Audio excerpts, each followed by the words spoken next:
ក្តាមចូលទៅក្នុងធុងបង្គាលោតចូលបង្កងតម្រៀបវាតាមទំហំមកទីនេះអ្វីដែលធ្លាប់ចំណាយពេលជាង1ម៉ោងដើម្បីពេញឥឡូវវារួចរាល់ក្នុងរយៈពេល10នាទីតើអ្នកចាប់បានទាំងអស់នេះដោយខ្លួនឯងទេមែនហើយម្សិលមិញខ្ញុំគិតថាអ្នកកំពុងលេងសើចប៉ុន្តែឥឡូវនេះវាច្រើនជាងស្កាឡុបស្ទើរតែ3ដងនៃចំនួនគ្រាន់តែមានសំណាងតើអ្នកណាអាចមានសំណាងបែបនេះរយៈពេល5ថ្ងៃជាប់គ្នា41,000 យួនហើយអ្នកអាចលក់បាន41,000 យួនក្នុងមួយថ្ងៃអរគុណក្នុងអត្រានេះខ្ញុំមិនអាចដោះស្រាយអតិថិជនតូចតាចរបស់ខ្ញុំបានទេខ្ញុំត្រូវរីកាទៅថៅកែក្រុមរបស់យើងគាត់ពិតជាចង់ជួបអ្នកផ្ទាល់មិនអីទេអ្នករៀបចំវ៉ាដោយវិធីនេះតើអ្នកបានកញ្ញាថាតើអ្នកលក់បានប៉ុន្មានហើយប្រហែល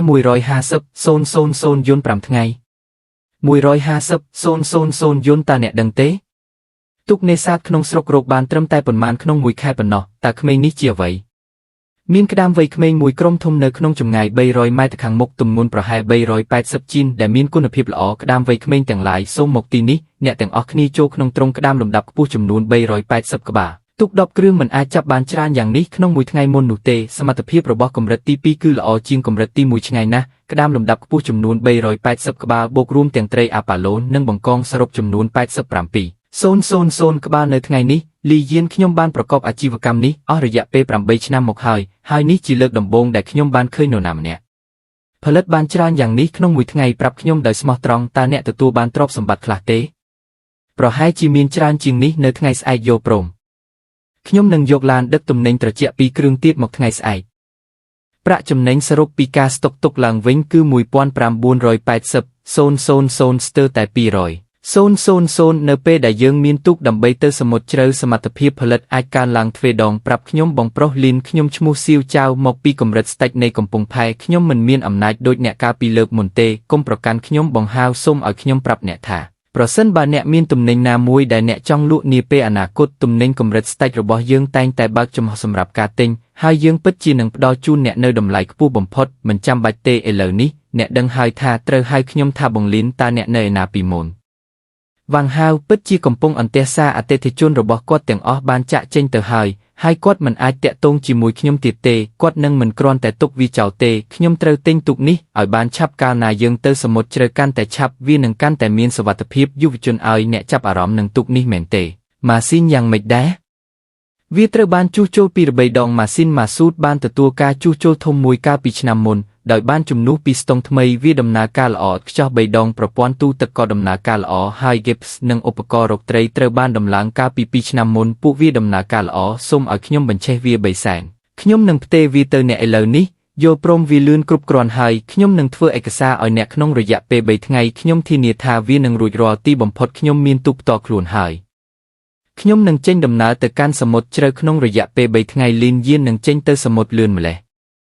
តើអ្នកនឹងទៅណា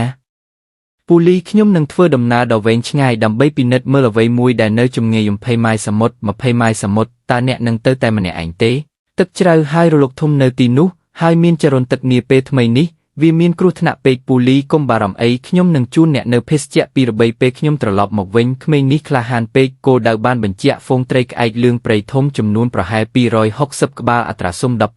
15 ម៉ែត្រកំពុងផ្លាស់ទី12ដឺក្រេខាងកើតពីខាងជើងចំណុចស្ទាក់ចាប់ដែលបានណែនាំ 1.2 ម៉ាយសមុទ្រខាងមុខហ្វូងត្រីនឹងឆ្លងកាត់តំបន់បត់បាតសមុទ្រពួកគេថែមទាំងបានកញ្ញាចំណុចបត់បានយ៉ាងត្រឹមត្រូវទៀតផងយល់ព្រមចូលយើងរងចាំនៅទីនោះត្រីប្រហែល180ក្បាលនៅក្នុងសំណាញ់អនុហាសទាញសំណាញ់ចូលការប្រមូលផលនេះមិនមែនជាការខ្ជិះខ្ជាយអ្វីនោះទេអូយលើសពី5ជីន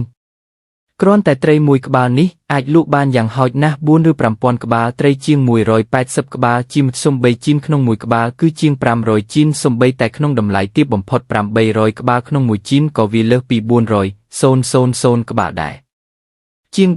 400,000ក្បាលតម្លៃសរុបប៉ាន់ស្មានសម្រាប់ប្រទេសនេះគឺ420,000ទៅ550,000ក្បាលជាមួយនឹងប្រាក់ចំណេញភាគហ៊ុនសរុបចំនួន590,000,090,000កម្រិតទី3តម្រូវឲ្យមានការទម្លាយតែមួយដងចំនួន800,000ដើម្បីដោះសោគ្រាន់តែខ្លីបន្តិចលើកក្រោយរងចាំបន្តិចទៀតមុនពេលទាញសំណាញ់ចូលវាពិតជានឹងឈានដល់កម្រិតនោះព្រះជាម្ចាស់ឲ្យវាទាំងអស់សុទ្ធតែជាត្រីគ្រាលឿងធំតើវាមានប៉ុន្មានយ៉ាងហោចណាស់500ផោន ក្មេងនេះចាប់បានច្រើនជាងត្រីគ្រាលឿងព្រៃក្នុងសំណាញ់មួយជាងត្រីដែលនេសាទបានក្នុងមួយខែទាំងមូលសំណាញ់នេះពោពេញទៅដោយត្រីគ្រាលឿងធំព្រៃទើបតែចាប់បានព្រឹកមិញនេះខ្ញុំមិនអាចគ្រប់គ្រងបរិមាណនិងគុណភាពបានទេលោកលូត្រូវមកផ្ទាល់លោកលូសូមមកកំពុងផែឲ្យលឿនវាជាទំនិញពីចម្ងាយមែនហើយមានត្រីក្អែកលឿងព្រៃធំមួយក្បាលអ្នកនឹងឃើញពេលអ្នកមកដល់ទីនេះលោកលូនឹងទៅដល់ទីនោះក្នុងរយៈពេល20នាទីសូមរងចាំគាត់នៅទីនេះនេះពិតជាអស្ចារ្យណាស់គ្រួសារវាងពិតជាមិនអាចអង្គុយស្ងៀមបានទេនោះគឺជាជើហ្វាយនៃក្រុមហ៊ុនលូគុណភាពដូចគ្នាទំហំដូចគ្នាស្រស់លំដាប់កម្ពស់វាទាំងអស់អាចទុកចិត្តបានយើងនឹងទិញបាច់ទាំងមូលក្នុងតម្លៃទ្វេដងនៃតម្លៃទីផ្សារយោទេមនុស្សម្នាក់ទុកមួយហើយចំនួននេះក្នុងសំណាញ់តែមួយតើអ្នកដឹងទេថាទុកនេសាទទាំងអស់នៅក្នុងតំបន់អាចចាប់ត្រីក្អែកលឿងធំបានប៉ុន្មានក្បាលក្នុងមួយសប្តាហ៍ទេសំបីតែ1/3នៃអ្វីដែលអ្នកចាប់បានក្នុងសំណាញ់នេះក៏មិនបានដែរកាលពីលើកមុនខ្ញុំបានសួរអ្នកថាអ្នកធ្វើវាដោយរបៀបណាហើយអ្នកបាននិយាយថាវាជាបទពិសោធន៍ឥឡូវនេះខ្ញុំមានសំណួរដូចគ្នាប៉ុន្តែខ្ញុំមិនត្រូវការចម្លើយរបស់អ្នកទេខ្ញុំគ្រាន់តែត្រូវការបញ្ជាក់រឿងមួយតើអ្នកអាចរក្សាបរិមាណនេះបានទេមែនហើយថែមទាំងច្រើនជាងនេះទៅទៀតបន្ទាប់មកចូលយើងនិយាយអំពីជំហានបន្ទាប់ដំបូងឡើយកិច្ចព្រមព្រៀងផ្គត់ផ្គង់ស្ថិរភាពរយៈពេល3ខែកំពុងស្ថិតក្នុងដំណើរការរួចហើយប៉ុន្តែកិច្ចព្រមព្រៀងថ្ងៃនេះធ្វើឲ្យខ្ញុំផ្លាស់ប្ដូរចិត្តខ្ញុំនឹងបន្ថែមដោយផ្ទាល់ទៅលើចំនួនទឹកប្រាក់ប្រចាំឆ្នាំប៉ុន្តែដោយសារតែលក្ខខណ្ឌមិនងាយស្រួលខ្ញុំនឹងទិញក្នុងតម្លៃទ្វេដងប៉ុន្តែខ្ញុំនឹងបន្ថែមអ្វីផ្សេងទៀតការទិញប្រចាំខែអបបរមាត្រូវបានធានាថាមិនតិចជាង2លានទេអបបរមា2លានតើអ្នកប្រកាសទេថាខ្ញុំអាចផ្គត់ផ្គង់បានច្រើននោះក្នុងបរិមាណថ្ងៃនេះអ្នកគ្រាន់តែត្រូវចេញទៅសមុទ្រ10ដងក្នុងមួយខែក្រៅពីនេះអ្នកអាចទិញបានច្រើនជាងនេះដូច្នេះអបបរមានេះគឺជាដែនកំណត់ទាបដែលខ្ញុំបានកំណត់សម្រាប់ខ្លួន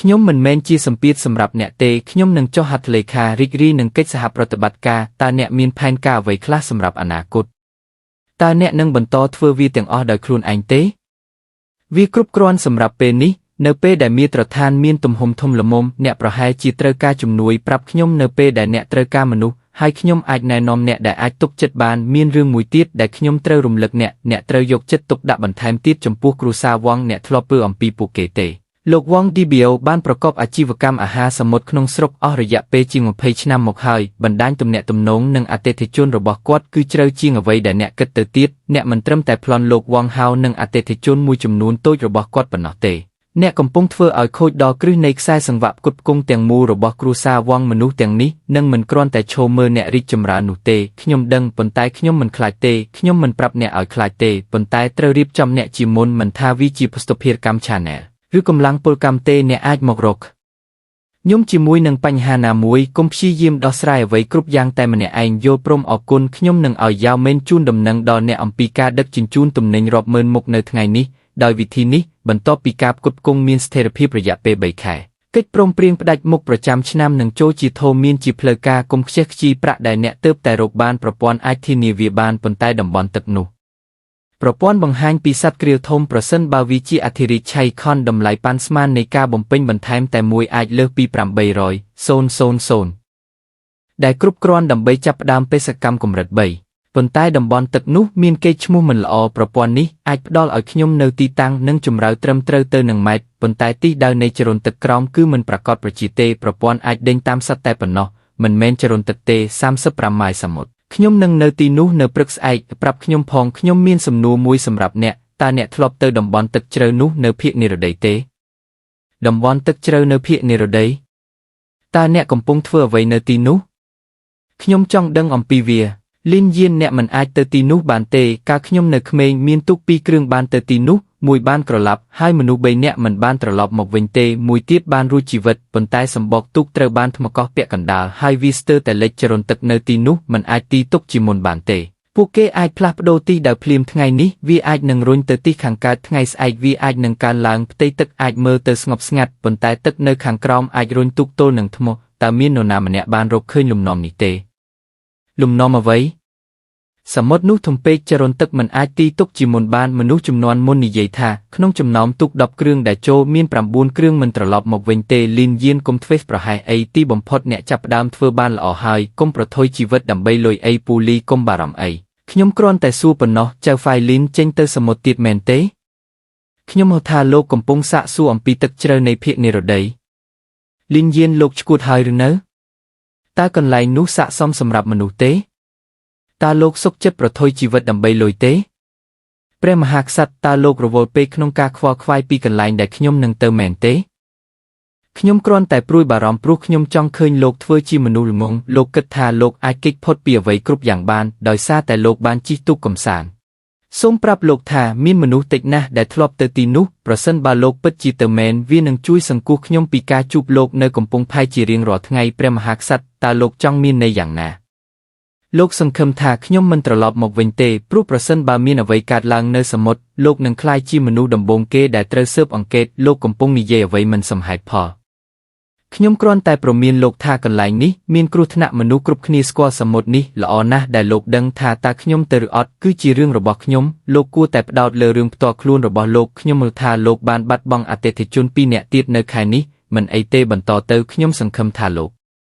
គុំត្រឡប់មកវិញខ្ញុំបានឮថាអ្នកកំពុងសាកសួរអំពីទឹកជ្រៅនៃភាគនិរតីកន្លែងនោះមានគ្រោះថ្នាក់ពេកសូមប្រាប់ខ្ញុំមុនពេលអ្នកចេញដំណើរសូម្បីតែគាត់ក៏អំពីវាដែរគាត់នឹងមិនចេញទៅក្រៅក្នុងរយៈពេល2-3ថ្ងៃខាងមុខទេគាត់នឹងប្រាប់អ្នកនៅពេលដែលគាត់រួចរាល់យើងនឹងចេញដំណើរនៅម៉ោង3ព្រឹកថ្ងៃស្អែក35ម៉ាយល៍សមុទ្រ20 knots វានឹងចំណាយពេល1ម៉ោងកន្លះគោលដៅបានបញ្ជាក់ក្រុម Emperor Ranger ព្រៃចំនួនប៉ាន់ស្មានជាង400នាក់ម្នាក់មានទម្ងន់3គីឡូក្រាមទំហំក្រុមឯកសារយោងទីផ្សារ$800 $1,500 អាមេរិកដុល្លារឡៃសរុបប៉ាន់ស្មានរបស់ក្រុម$1.2 លានទៅ$2.4 លានដំណើរកម្សាន្តនេះពិតជាមានតម្លៃ$1.2 លានទៅ$2.4 លានបត់ស្ដាមធ្វើមុំធំមួយឆ្វេងក្រុម Emperor Ranger ទាំងអស់ផ្លាស់ទីឡើងលើចូលទៅក្នុងតំបន់នាគក្រុមគោលដៅឆ្លើយតបទៅនឹងពាក្យបញ្ជាកំពុងប្រមូលផ្ដុំគ្នាតំបន់នាគត្រូវបានគេរំពឹងថានឹងឈានដល់កម្រិតអាត់បលម៉ែក្នុងរយៈពេល10នាទីដោយសារតំបន់នាគបានឆ្អែតហើយចំនួននាគដែលចូលមកប៉ាន់ស្មានគឺប្រហែល380ក្បាល